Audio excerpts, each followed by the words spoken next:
Aujourd'hui, le projet Fil Rouge Handicap va vous parler du handicap de façon générale.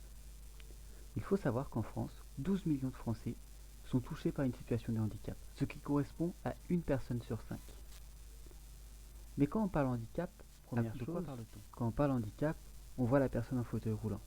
Contrairement à ce qui est souvent pensé, les personnes atteintes d'un handicap moteur ne présentent que 4% des personnes en situation de handicap. 80% des personnes en situation de handicap sont atteintes d'un handicap non visible, un handicap dit invisible. Cela ne veut pas dire qu'ils ne nécessitent pas d'attention particulière, mais plutôt qu'on ne peut pas les détecter si la personne concernée ne souhaite pas en parler. D'accord ?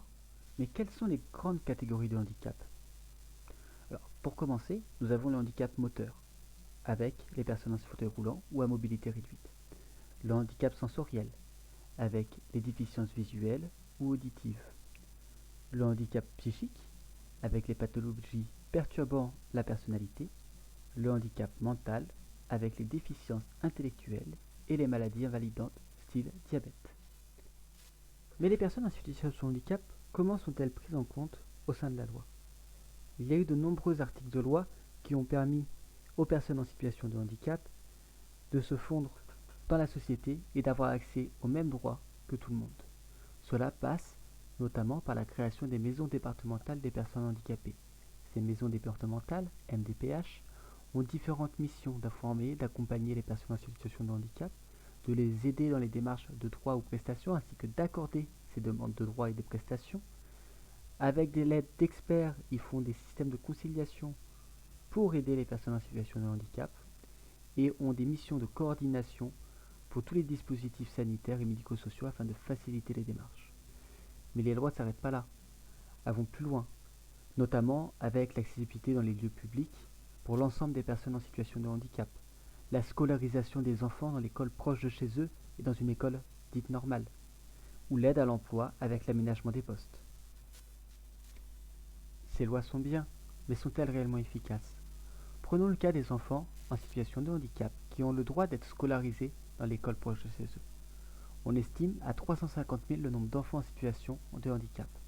279 000 d'entre eux sont aujourd'hui scolarisés dans un milieu ordinaire, soit 80%. Les autres étant scolarisés dans un établissement hospitalier ou médico-sociaux.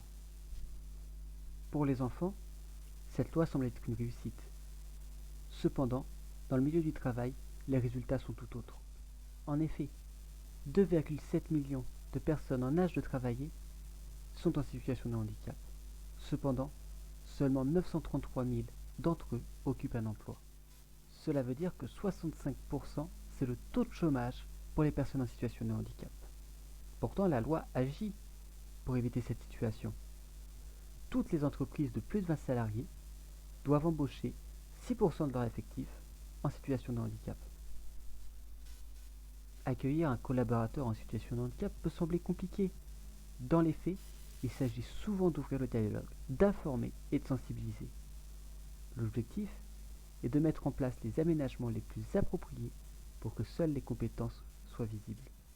En définitive, il n'y a pas un mais des handicaps, qui ont chacun leur spécificité. D'ailleurs, nous pouvons tous en être touchés à un moment de notre vie. On estime que 85% des personnes auront un jour une situation de handicap. La meilleure arme pour appréhender le sujet est l'information. Il faut toujours garder à l'esprit que le handicap ou pas, ce sont les compétences qui importent. Dans nos prochaines vidéos, nous détaillerons les différents types de handicap.